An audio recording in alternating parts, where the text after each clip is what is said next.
بسم الله الرحمن الرحيم.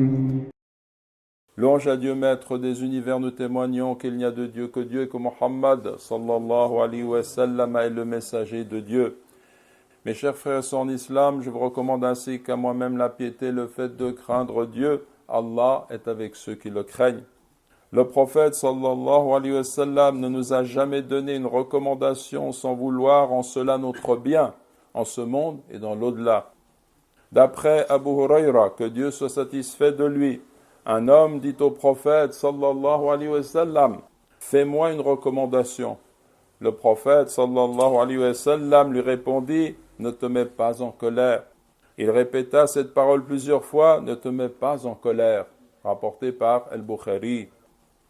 Parmi les éléments utiles que l'on retire de ce hadith, comme le disent en substance nos savants, il y a le fait que le prophète sallallahu alayhi wa sallam nous oriente et nous prodigue un conseil sincère qui comprend tout bien et qui consiste à interdire que l'on se mette en colère.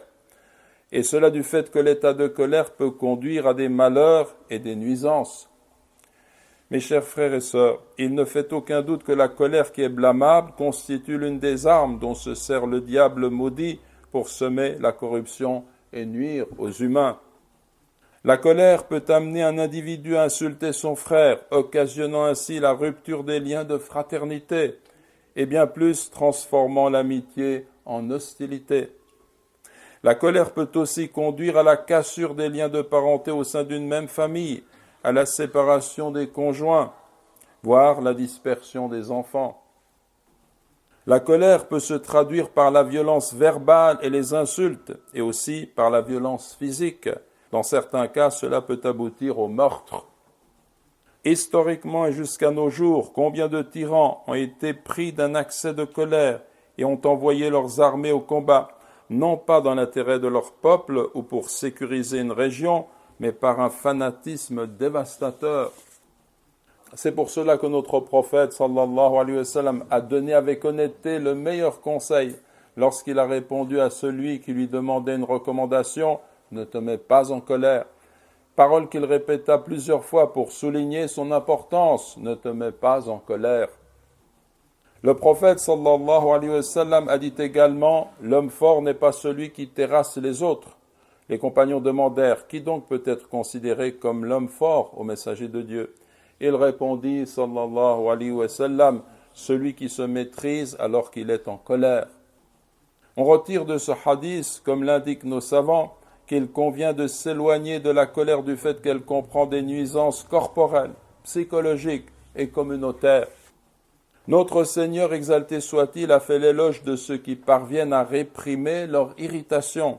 Il a dit en décrivant les gens pieux: « Et hâtez-vous vers le pardon de votre Seigneur et un jardin, c'est-à-dire le paradis, large comme les cieux et la terre, préparé pour les pieux, qui dépensent dans l'aisance et dans la gêne, qui dominent leur rage et pardonnent à autrui.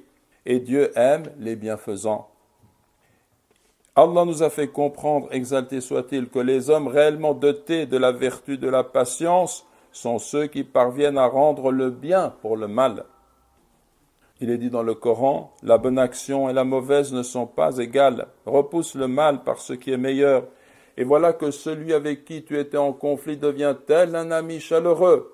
Mais ce privilège n'est donné qu'à ceux qui sont patients. Et il n'est donné qu'aux possesseurs d'une grâce infinie. » Et Allah a ajouté à la suite de ces versets pour bien nous faire comprendre quelle est l'origine du mal. Et si jamais le diable t'incite à agir autrement, alors cherche refuge auprès de Dieu. C'est lui vraiment l'audient, l'omniscient. Nous demandons à Allah, glorifié et exalté soit-il, qu'il nous protège des nuisances dues à la colère, qu'il fasse que nous soyons au nombre de ceux qui répriment leur irritation et qui pardonnent aux gens. Allahumma amin, Allahumma amin.